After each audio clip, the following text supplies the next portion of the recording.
अस्सलाम वालेकुम, मेरा नाम है आसिफ अली। आज की वीडियो में बात करेंगे बांग्लादेश और म्यांमार के तनाज़े के बारे में। अब बांग्लादेश आर्मी चीफ़ ने और ऑफिशियल्स ने एक मीटिंग में ये फ़ैसला किया और उन्होंने ऐलान किया कि अगर म्यांमार अपनी हरकतों से बाज ना आया तो अब म्यांमार को मुंह तोड़ जवाब दिया जाएगा। इसके जवाब में म्यांमार की तरफ से भी बयान आ गया है और म्यांमार ने जवाब दिया कि we are not targeting you deliberately. अब म्यांमार ने भी इस चीज़ का जवाब दे दिया। तो मज़ीद इस वीडियो में जानते हैं कि ये तनाज़े की असल वजह क्या है और म्यांमार क्यों ये सारी हरकतें कर रहा है। Let's start the video. 3, 2, 1 start. Wednesday को बांग्लादेश के होम मिनिस्टर ने एक टॉप लेवल मीटिंग कंडक्ट की जिसमें सिविल और मिलिट्री लीडरशिप मौजूद थी और उसमें म्यांमार की सिचुएशन को डिस्कस किया गया। वैसे बांग्लादेश की जानिब से म्यांमार को कन्वे कर दिया गया है कि आपकी सिविल वॉर के अंदर शेल्स हमारी तरफ गिर रहे हैं, स्ट्राइक्स हमारी तरफ हो रही हैं। अगर आपका सिलसिला ये जारी रहा तो हम रिटालिएट करेंगे क्योंकि हमारे ऊपर इंटरनल दबाव बढ़ता जा रहा है। तो म्यांमार की मिलिट्री की जानिब से ये जवाब आया हुआ है कि जितने भी शेल आपकी तरफ गिरे हैं ये गलती से गिरे हैं, कोई एक भी हमने जानबूझ के नहीं मारा। असल इशू ये है कि अराकान आर्मी वालों ने इतना आपके बॉर्डर के पास जाके ठिकाने बनाए हुए हैं कि जब हम उन पे स्ट्राइक करते हैं तो शेल्स आपकी तरफ आके गिरते हैं। बांग्लादेश के आर्मी चीफ ने भी कल वार्निंग दी है म्यांमार को कि अगर ये प्रोवोकेशंस का सिलसिला बंद ना हुआ तो we will hit you hard. Myanmar का बड़ा अखबार है इरावाड़ी, ये खबर लगा रहे हैं कि Bangladesh army chief says ready to respond if cross border shelling from Myanmar continues. अब देखें, उधर से भले ही म्यांमार की जानिब से इनके जो निखट्टू नालायक किस्म की फौज है वो शेल फेंक रही है। ये नालायक फौज का काम है ना, आप एक सही तरह से शेल भी नहीं मार सकते। अब कभी आपके शेल गिरते हैं चाइना के अंदर, कभी गिरते हैं थाईलैंड के अंदर, कभी गिरते हैं बांग्लादेश के अंदर। तो ये निखट्टू फौज का काम है, अनप्रोफेशनल फौज का काम है कि आप ठीक से शेल नहीं मार पा रहे। भले ही ये गलती से इनकी निखट्टू फौज मार रही हो, लेकिन इधर दूसरी तरफ से बांग्लादेश की तरफ से तो आपको बिहेवियर तल्ख होता हुआ नजर आ रहा है ना। इट सीम्स के they are not accepting Myanmar justifications that this is happening by mistake. वो नहीं तस्लीम कर रहे इसको, मेरे ख्याल से वो बाय नहीं कर रहे एंड राइटली सो करना चाहिए। देखें, गलतियां बार बार नहीं होती, ये जो प्रोवोकेशन हो रही है तो बार बार हो रही है ना।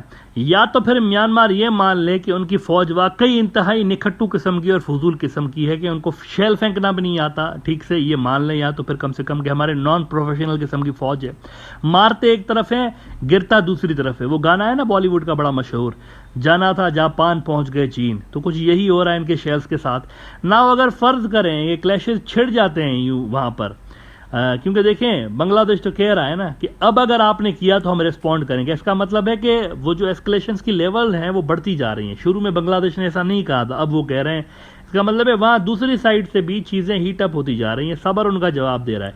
लेकिन जब बांग्लादेश के आर्मी चीफ ने यह बयान दिया है तो इसके दूसरे रोज़ वहाँ क्या हुआ है, फाइटिंग मजीद तेज़ हो गई है म्यांमार के अंदर। इसका मतलब है कि अराकान आर्मी वाले भी समझ रहे हैं कि इस लड़ाई से म्यांमार के डिप्लोमेटिक रिलेशंस खराब हो रहे हैं। इसको आप इस नज़र से देखें, अराकान आर्मी वालों को पता है कि हम जो कुछ भी कर रहे हैं, हमारे खिलाफ जो एक्शंस हो रहे हैं, उसके नतीजे में बांग्लादेश म्यांमार रिलेशंस खराब हो रहे हैं और इससे अराकान आर्मी वालों का मोरल हाई होगा और वो खुद भी कोशिश कर सकते हैं बांग्लादेश म्यांमार रिलेशंस मजीद ख़राब कराने के लिए। क्योंकि अगर बांग्लादेश म्यांमार के बीच जंग छिड़ जाती है, क्लैशेस छिड़ जाते हैं, तो अराकान आर्मी के ऊपर जो इस वक्त बहुत ज़्यादा प्रेशर है, ऑपरेशन सारा का सारा उन्हीं की तरफ डाइवर्टेड है, ये फोकस चला जाएगा टुवार्ड्स बांग्लादेश। क्योंकि मिलिट्री जनता जो है फिर वो तो अपने बॉर्डर संभालने में पूरी होगी ना, काउंटर इंसर्जेंसी ऑपरेशन तो भूल जाए ना फिर। तो ये अराकान आर्मी को सूट करता है कि सिचुएशन यहाँ पर ख़राब हो। सवाल यह है कि चाइना का क्या असर होगा इस पर, यानी चाइना जो है वो फिर क्या सोचेगा और उनका क्या रोल होगा।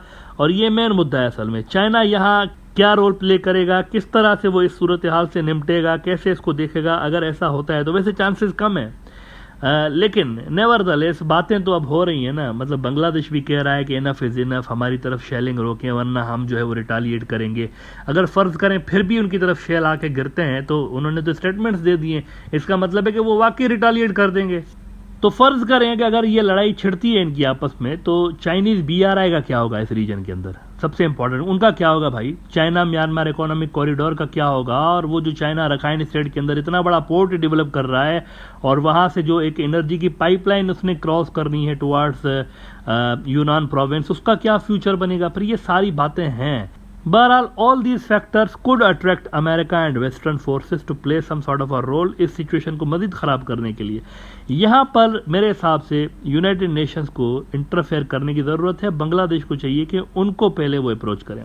ग्लोबल विलेज स्पेस ने भी आज इस सूरत हाल पे लिखा है कि although a battle with neighbourhood is not desirable, a diplomatic solution to the problem should still be sought if necessary. Bangladeshi authorities should raise this with United Nations to find a solution. It must intensify its diplomatic efforts on a regional and global scale.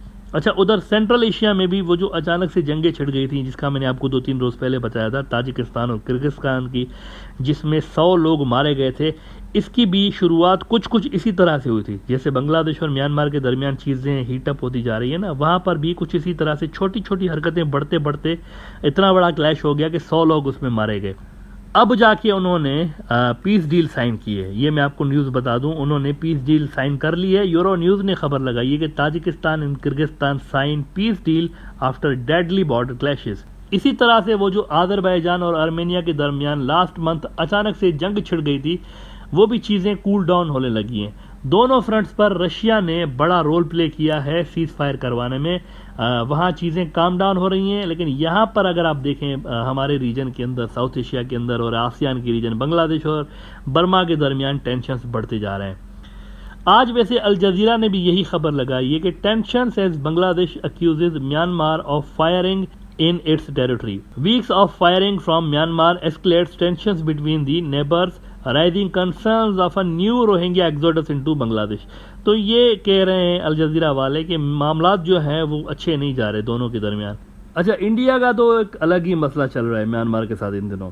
Indian north east के अंदर तो Myanmar से separatist आ रहे हैं ना, बहुत सारी वहाँ पर ट्रेनिंग कैंप्स लगी हुई है मिलिटेंट्स की, और ये सारा कुछ हो रहा है। लेकिन अब ये होने लगा है कि और बहुत बड़ा मसला इंडिया के लिए क्रिएट हो गया है म्यांमार की जानिब से। होने ये लगा है कि बहुत बड़ी तादाद में इंडियंस को म्यांमार से टारगेट किया जा रहा है फोर्स्ड लेबर और ह्यूमन स्मगलिंग के लिए। कल ये बड़ा हैरानकुन इंकशाफ किया है Indian ministry of external affairs ने कि 32 बंदे इन्होंने अपने म्यांमार से छुड़वाए हैं, जिनको धोखे से वहां बुलाया गया था, धोखे से चीटिंग करके उनको नौकरी का झांसा देकर। और तकरीबन कई दर्जन लोग अब भी वहां पर मौजूद हैं। बुलाते हैं इनको आईटी सेक्टर के अंदर जॉब देने के बहाने, लेकिन इनको मायावाड़ी का जो डिस्ट्रिक्ट है म्यांमार और थाईलैंड के बॉर्डर पर, जिसके बारे में कुछ रोज़ पहले मैंने आपको बताया था कि वहाँ पर शदीद स्ट्रगल चल रही है, मिलिटेंट स्ट्रगल चल रही है।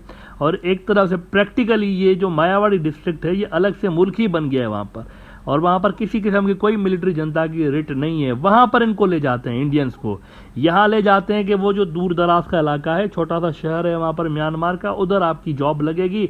बेचारों को लेकर जाते हैं और उधर जो है वो फोर्स्ड लेबर में इनको लगा देते हैं, और वो जो मिलिटेंट्स हैं इवन उनके भी काम करवाते हैं इनसे। नाउ इंटरेस्टिंग बात यह है कि इंडियंस को वो टारगेट कर रहे हैं। ये बड़ी इंपॉर्टेंट बात है कि इंडियंस उनका नंबर 1 टारगेट उन्होंने रखा हुआ है। और Indian ministry of external affairs ने अपने लोगों को वार्निंग दी हुई है कि भाई किसी भी किस्म की कोई अगर आपको ऑफर आती है म्यांमार से तो ज़रा देखभाल के जाएं, ये सारी चीज़ें वहाँ पर हो रही हैं।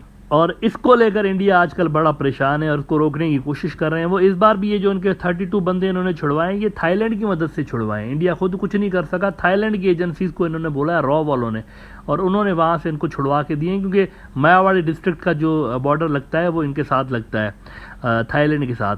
तो ये बड़ा एक मसला इंडिया के लिए क्रिएट हो गया है कि उनके लोग वहाँ जा रहे हैं और वहाँ पर वो फंस रहे हैं, फोर्स्ड लेबर के अंदर उनको ज़बरदस्ती झोंका जा रहा है। जी, तो ये था आज का वीडियो। जैसा कि आपने वीडियो में देखा कि अब म्यांमार की तरफ से बयान आ गया, क्योंकि बांग्लादेश आर्मी चीफ और बांग्लादेश ऑफिशियल ने बहुत सख्त लफ्ज़ों में म्यांमार को वार्निंग दी थी कि आप हमारी तरफ शेल्स गिरा रहे हैं, हमारी हदूद की खिलाफ वर्जी कर रहे हैं, और अगर आपने अब ये किया तो हमारे सब्र का पैमाना लबरेज हो चुका है और हम रिटेलिएट करेंगे, मतलब आपको जवाब देंगे, आपकी ज़मीन पे हम हमला करेंगे। तो उसके जवाब में म्यांमार की तरफ से ये जवाब आया कि जो कुछ भी हो रहा है, क्योंकि अरकान आर्मी एक बागी ग्रुप है, वो म्यांमार आर्मी से फ़ाइट कर रहा है, वो बांग्लादेश के बॉर्डर के बहुत ज़्यादा करीब है।